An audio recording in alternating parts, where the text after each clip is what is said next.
இது என்னோட growth scan report தான். நான் 8 மந்த்ஸில் எடுத்தேன், 33 வீக்ஸில். ஸோ நான் ஸ்கேனுக்கு ஒரு வாட்டி கிளம்பும்போது ஜாலியாக தான் இருக்கும், குழந்தைய பார்க்க போகிறோம் அப்படின்னு சொல்லிட்டு. ஆனால் இந்த ஸ்கேன் ரூம்குள்ளே நம்மளை கூப்பிட்டு போகும்போது ஒரு பதட்டம் ஒன்று வரும். கிட்டத்தட்ட அழுகையே வந்துடும். குழந்தைய நம்ம பார்க்கும்போது கண்ணெல்லாம் கலங்கிடும். ஸோ ஒரு பயமும் ஒன்று இருக்கும், எந்த ப்ராப்ளமும் இருக்கக்கூடாது, குழந்தை நல்லா இருக்கணும், ஹெல்த்தியாக இருக்கணும் அப்படின்ட்டு. எனக்கு மட்டும் இல்லை, எல்லா அம்மாங்களுக்குமே அந்த ஃபீலிங் இருக்கும்.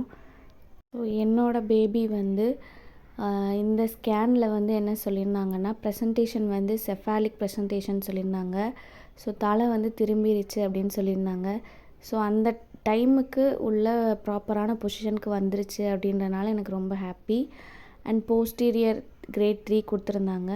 அண்ட் இது வாட்டர் லெவல் அடிக்வேட் சொல்லியிருந்தாங்க. அண்ட் அம்னாய்டிக் ஃப்ளூவிட் 10.5, இதுவும் நார்மல் சொல்லியிருந்தாங்க. என் குழந்தையோட ஹார்ட் ரேட் 149 சொல்லியிருந்தாங்க.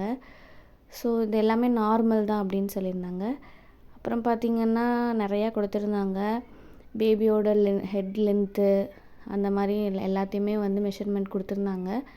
அண்ட் என் பேபியோட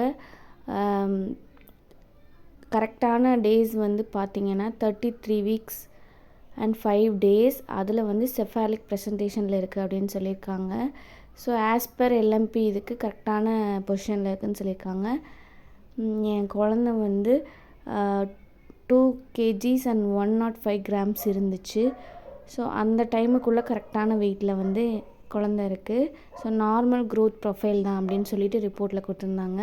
ஸோ எனக்கு ரொம்ப ஹாப்பி. இந்த வீடியோ உங்களுக்கு பிடிச்சிருந்துச்சுன்னா மறக்காமல் என்னோடய சேனலில் சப்ஸ்கிரைப் பண்ணிடுங்க. லைக் பண்ணுங்கள், ஷேர் பண்ணுங்கள், கமெண்ட் பண்ணுங்கள். தேங்க்யூ.